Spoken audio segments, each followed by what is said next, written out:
Welcome to PPR Podcast number 135. My name is Paul Rudy. To my right is the undisputed star of the podcast.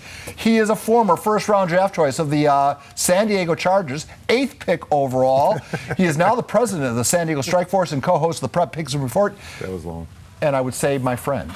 You would. One of my only friends. I wouldn't say that. I know you would. But anywho, who's on the hot seat, Bert?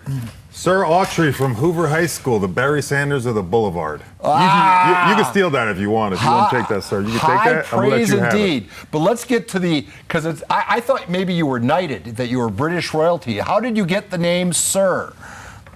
My mom named me after the movie They Call Me Sir. That was with Sidney Poitier. I think that might be a Poitier. That might be a Oscar-winning film. What a great. Boy, I got to meet your mom now. I want to hear about that. Because there are no other Sirs at Hoover High, are there? No, sir. Good fun. All right. It's a good thing she didn't do it after next Friday. You'd be Debo right now. So you got off lucky with her. All right, so young man. You're on our radar. I think you're on a lot of people's radar because while Hoover doesn't get the play it once did, you're having, may I say, a hell of a season. I believe you're over 2,000 yards rushing, which is, I don't care what league you're in, that's tough to do. Congratulations. Thank you so much. What do you account for your success? What do I count as in, like? How did it happen? Is it just you, or do you have a good line in front of you? Nah, them boys up front, they handle business. They do indeed, and my QB makes it easy on me. Being able to throw the ball makes it way easier. You got weapons all over the field. There's not just one person. It's not just me. It's just our whole offense just together. We're just unstoppable.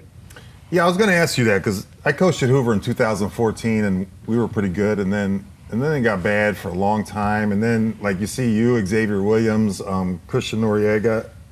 Usually you don't get, like, three guys like that can go to any other school. At one school together at Hoover, they're always leaving. They're going somewhere else. How did that change at Hoover? Is it Will Gray, or what made that change? So, basically, me and Xavier played basketball together when we were younger. So, me and Xavier always had, like, a tight relationship. And Christian, we played against each other in Pop Warner. So, getting Christian to come here was easy because me and X both know Christian, mutual friends. So it was just easy. It's just. I guess getting you to come there is one. The game has changed. The rules have changed. It seems like whenever a smaller school has a good player, that kid ends up going somewhere else. I assume that there's been pressure on you to play somewhere else. Am I right about that? And why did you choose to stay at Hoover? Because it's not about going like, oh, I'm not getting looks here. I'm gonna go and transfer to a higher division school. It's just I'm here to build something with build something that's gonna last, build something that will stay, like engrave my name into a brick, like just build something legendary. That's just the goal. Like people would tell me this offseason, oh, you got to transfer to a bigger school. Colleges aren't going to look at you. And I responded. My response was, well, I'm going to show you different because I don't want to be nowhere else. This is where I want to be. I want to leave my own legacy here. God, I love you. I hope that doesn't make you uncomfortable. No, you always make me uncomfortable. I love kids like you. And 2,000 yards is you did put your name in the brick. If don't you think? Yeah, 2,000 yards anywhere, you put your name in the brick. Right. Yeah. I just like neighborhood kids, man. So I saw. I guess it was probably 2 weeks ago. In your locker room, you had a couple of players come back from the 2014 team. I think it was Jaquil Bradford and Austin Brown. Do you remember that? Yeah. Yes, sir, I do. So, like, Jaquil lived with me for like 3 years, so he's a weirdo. But did he come? He looked awful hyped up in that video. What'd you guys think of that? We thought it was great to see, just like how they thought, just like how it was when they were around.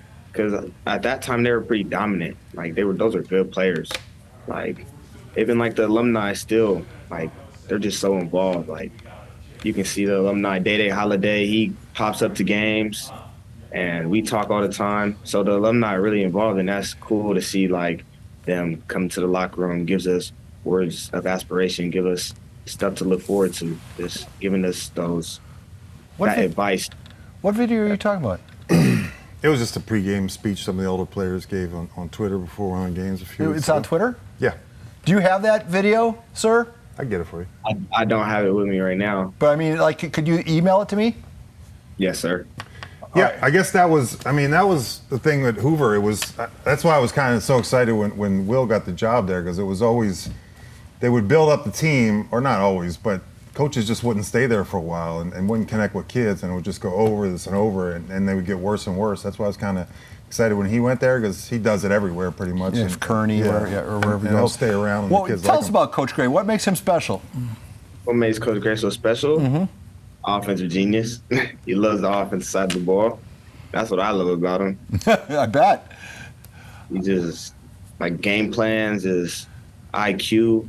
And then plus on top of that, I've known Coach Gray since I was like a baby. He coached my brother. So he's always been around. He always told my mom, like, I'm going to coach your son one day. So, and my mom was like, no, you're never going to coach my son. Just playing around. And then when he got the job at Hoover, I wasn't even living here. I was in Denver. I was staying with my uncle during COVID. So me and him was working out every day and getting my stamina up, getting my muscle up, building me up for high school. So he called my mom, like, I got the job at Hoover. Your son's gonna help turn the program around. So it was pretty cool being able to be coached by somebody that I'm very close with, and he's able to, I bet, like, break things down to me on a different level because he knows me so well. Yeah, it's like family. Yeah. It is family. Just going back to what you're talking about, I want to, Bert, maybe you can expand on this even better than I can, because, you know, you talk about playing at a smaller school. In 2023, if you're a quality football player, they find you wherever you're at, do they not? Yeah. I mean, the network that goes on, the Coach Verlaine's and the Coach Jason Carter's and all the coaches like them that are out there, all they do is, this is their life, and they're always, I mean, their life is about getting kids to the next level, academically and athletically, right? I mean, so, yeah, I think some people will disagree with me. We're not Billings, Montana, so if somebody's coming to Hoover, I mean, say they're going to Lincoln. If somebody's going to Lincoln to look at a player and you're 5 miles down the street, they're going to Hoover too. It's not like once they come into town, they're going to look at other people. So I mean, the one thing those places do is they keep you up with grades, they keep you out of trouble, they do a lot of things, they mentor you. I think that's the secret sauce for them. It's not just this, you're going to be seen here, but I mean, you get that with Will too, so you don't have anything to worry about. So let's go there. I mean, what's your football future, sir?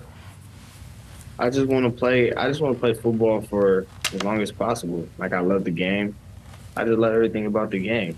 Like, I've been doing this since I was so young. Like, I just couldn't imagine life without football. That's kind of what keeps me going. Like, I just love playing football. Like, it's just a way of expression. But it's a way of, like, just, like, I don't have to go out and be acting crazy. Like, I can just go on the field and just let loose on these guys. I don't have to get in trouble. It just keeps me out of trouble. Sounds like Moshe. Moshe's too. So like, do you have options? Are you? He's a junior. Oh, so you have. You got a whole nother year. You got a whole nother year. So you got plenty of. Has your phone rung at all yet? Plenty of times. I mean, not like as far as like them trying to offer me, like, it's more like interest. Like, 2 schools said, like, oh, like, we want to offer you, but like, I'm just a junior, so. Right. So you got time. So, but all right, boy, to go back to a delicate subject, then, are you going to play your senior year at Hoover? Oh, of course. Of course he is. What are you talking about? I just wanted to check. Well, all right, hold on. What if Will left and took another job somewhere? Would you still be playing your senior year at Hoover? I would still be at Hoover. All right. Sir, you're a serious young man. I know her, sir. Yeah. Slow down. Hey, so I read that article in the paper last week. I didn't know you had a heart condition when you were younger. Yes, sir, I did. Explain that to me. Like, I mean, I was really young. I remember a lot, but I think I had an ASD, and They found out when I was 4 months old. So like just going in, they knew I wasn't going to be able to play sports right away, like as far as football. And I was always like, even when I was younger, whenever I'm crying, you give me a football, I'm good. You give me like, even in my baby pictures, I have to have a football. Like every picture, I have a football. I could not stay focused. I couldn't do nothing without a football. I used to take footballs to school. I used to get in trouble for bringing like the little football action figures. I used to do it all. So your mom, tell me, your mom had to be different. Like she had to be a little worried when you said you wanted to play youth sports. Did she fight you a little bit on it? Yeah, I remember right after my surgery, like the next few months, I was outside. We lived in this little cul-de-sac, so in El Cajon, and I played for Granite Hills, and we used to be in a little cul-de-sac, and we used to be playing tackle football on the grass. And I used to be hitting, like I didn't have a little heart condition. My brother used to have snatch me up, like, "What are you doing?" But I mean, I just love playing football, so my heart condition really didn't matter to me. I wasn't worried about it, but my mom was. She was really concerned, like, "Oh, I don't want him to rush too fast," and we was always at the doctor's appointment, seeing if there's anything wrong, getting checkups. It was just she's just trying to play it safe. She don't want me. But she's right. It's not a sprained ankle. Yeah. I mean, sir. I mean, God, you're probably the most precious thing in her life, and you can appreciate that, can't you? Yeah, I can. But she knows I'm not coming out the game for no reasons like that. Like the heart surgery kind of like made me like appreciate football more. So like other people, like when we down in games, I'm not coming out. When we're up in games, I'm not trying to come out. I'm trying to play football, like, for real, because I never know when it's going to be the last time I'm going to touch that grass. So I'm taking full advantage. Well, I mean, is that somewhere in your – listen, I'm 63, and if I'm working out and I even feel the remotest tinge, I'm just thinking, you know what, I best go home and watch TV. You work out? Yes. So I'm curious, you're 17, 16? Yes, sir. Which one? 17. So you're 17 years old. And not many 17-year-olds have what they would call, this is a serious heart condition. So is that in your head? Do you ever think, oh, man, I can't push myself, I got to throttle back, or do you just ignore it? Nah, if I feel something in my chest, I'm going to keep going. We'll worry about it later after the game, but right now we got to go try to win this football game. That's what I be thinking of. To be 17 again. Yeah, I mean... So do you play both ways, or are you just playing running back now? You play corner too, I thought. I play a little bit of both. It just depends on who we play. Our DC, Coach Thompson, he'll grab me. He'll be like, go cover their number 1 receiver, like type thing. It's not. I don't really start on defense. I mostly just play offense. So when college recruiters when they come to call, they're going to be recruiting you as a running back. Yes, sir. You can't have 2,000 yards and not. I don't know. I mean, they got a couple games left. Who do you get? You have Monte Vista this week, right? Yes, sir. Is it at Hoover or Monte Vista? It's here. Good. So you literally, at this pace, you could flirt with a 2,400 yard season, 2,300 yard season, 25, 2,500, 28. I don't know the history of Hoover that well, but that might make you the single season rushing leader. It is. I am right now. Oh, there you go. There was that Autry guy in '79, I think, that was. That begs the question, because you brought up Bradford and Todd Doxey, the legendary Todd Doxey, went to Oregon. You're in the conversation of Tony Banks, too. Greatest Cardinals ever, are you not? I mean, I'm sure you don't want to talk about it, but who's the greatest Hoover Cardinal ever to? Jaquil Bradford, Iron Hog winner. 2014, he'd certainly be in the conversation. I mean, Ted Williams. Well, that's a different sport. The What do you guys consider? It's Doxey or like Tony Banks, right? I think Tony Banks is the QB, right? Yeah. That went to or won the Super Bowl. Yeah, I think it's him. It has to be him. It's good. Well, I just brought up two of the three. I forgot about Banks. Forgot about Ted Williams too. And I brought up a fourth, the guy from '79. He played in the NFL for 4 seasons. You can't just say the guy from and say you brought somebody up. You need his name. Hardy, I think. Andre Hardy or something. I'm sorry, sir. This is what I have to deal with every day on the show. We don't mean to argue in front of you. It's really embarrassing sometimes. Is Sirs up for offense or underclassmen? Just be quiet. I said up for. Just be quiet. Oh, sorry. Is that not? Scratch that and take that back. Now we got to cut that out. Oh, sorry. What the hell's wrong with you? This is why I don't get invited to meetings. Moving on. Sir, describe your running style, please. I would say it's really relaxed, patient. I wait on a lot of things, but when I see it, I attack it. I'm not like one of the ones to try and run through you and do all that stuff. But I'm putting my shoulder down and I'm gonna finish my runs. But I like to break tackles. I like to let you think you got me. I'm gonna spin off. That's really just, I make people pay because they think I'm small. They don't think I'm big. They just think they can just manhandle me. That's just not. It's not one of them. I'm really strong, and I'll run through you, and I'll break tackles. I'm hard to bring down. A lot of people just think that just because they see me, they just think, yeah, we're gonna try to get them. I watched you last year, and I remember, and this is a compliment. I remember it looked like last year you tried to juke everybody on the team on the defense twice. This year it looks like you're following more of the play design and then juking everybody afterwards kind of deal. Is that true? Yeah, I'm one cut now. Like every like looking back, if I would have been the runner I am now, I would have been doing this. I would have been had 2K or whatever. Like I would have been doing this. I used to make my life hard. Now I'm just my life easy. My O-line, they handle everything up front. The hole's right there. Why don't you just hit the hole? Ain't no need to bounce it out. But yeah, it's real easy now. Like just coming into the season, Coach Gray, like 4 yards, get my 4 yards, and you can be served. As soon as you outside of that and hash it, you can be served. Yeah, you can see that. Get my 4 yards. Knock on wood, I don't want to jinx you, but if you stay healthy and have a year like you're having now as a senior, you would be the school's all-time leading rusher, would you not? Career rusher, yes, sir. I mean, if you have another 2,000-yard season? Yeah. That's a lot. Exactly. Well, I'm just saying, well, if he can do it now, why can't he do it later? They're going to even be better next year. Stuff like that, I mean, boy, think about all the kids, think of all the great athletes that have come through that school. Some of them legendary athletes, as you were to mention Ted Williams. I mean, does that ever get inside your head? Do you ever think about stuff like that, or are you too busy playing video games? Nah, I'm more like, I don't really think about who came before me. Not really. But whenever they break it down, they kind of just, like when people talk to me, like the alumni, they're like, oh yeah, like I was this, I was that, but you're like different.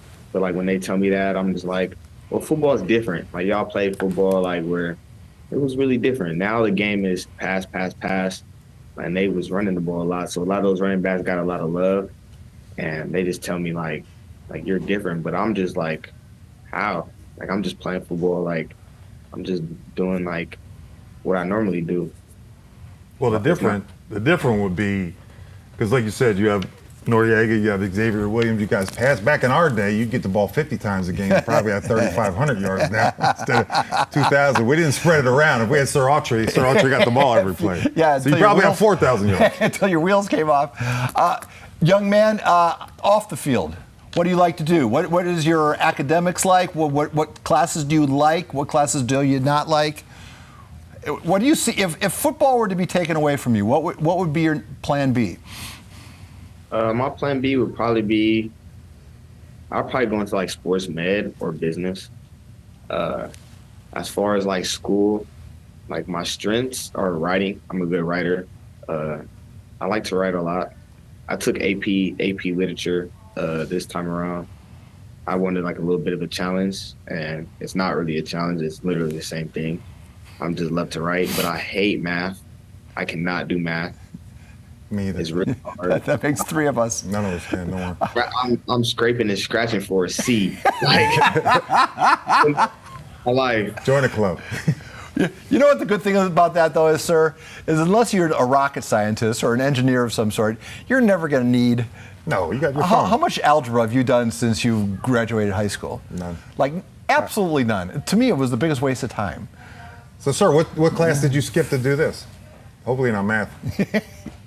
Nah, this is chemistry. My chemistry, it's not a lot of math. He's cool. He just gives us like 3 quizzes in a day, and he just says, do it. He's just one of those. He just gives us our work. We sit down for an hour, do it. He gives us vocab, makes us write down things, and he checks us off. We have a test coming up, but that's in like a month. Mm. Hey, tell us about your family. Tell us about family? Mom. So my mom, I live with my mom. It's just me and my mom in the house, and my brother lives next door to me. My sister lives in Italy with her husband. So my sister's actually a really big part of my life, believe it or not. Why is that? Me and my sister are just best friends. Like me and my sister, we look alike. We're just the same person. Like if you see my sister, you would know that's my sister. There's no debate about that. But me and my sister, that's just my road dog. So, but that phone bill must be pretty serious then, though, if she lives in Italy, huh? Yeah, my mom gets on me about it all the time. It's $70. Why don't you just text her on WhatsApp? I'm like, nah, Mom. I want to text her on iMessages. Well, I mean, it gets pricey. Has she seen you play? Yeah, she actually did. I forgot. She came down week 3. I think we had Maranatha, and she came down. She watched me play. That game was really emotional. I was kind of like, yeah, I need to show out for my sister. I need to have a good game. And Coach Gray kind of like pulled me to the side and was like, we're going to give you the ball 30 times this game. And I know you want to show out, but you need to focus on the game. You need to give my 4 yards. You need to focus up. Like, whatever's going around outside right now, you just need to lock in on this. And this, like, we're going to get you your touches, trust. And next possession, I broke off a 40-yarder, and we was rolling from then. Mine went out. What's her name? Her name is Lachelle Williams. She's married, so her last name is different. Hey, guys, do we have another? Lauren, do you have an IFB over there? All right. Unfortunately, Bert's IFB went out. So, young man, I'll translate for you. Okay. All right. All right. So, you can't handle 2 minutes? I like to see work. All right. Well, I'll handle I'll handle the end of the conference. First of all, I've been meaning to ask you what's the Notre Dame sweatshirt about?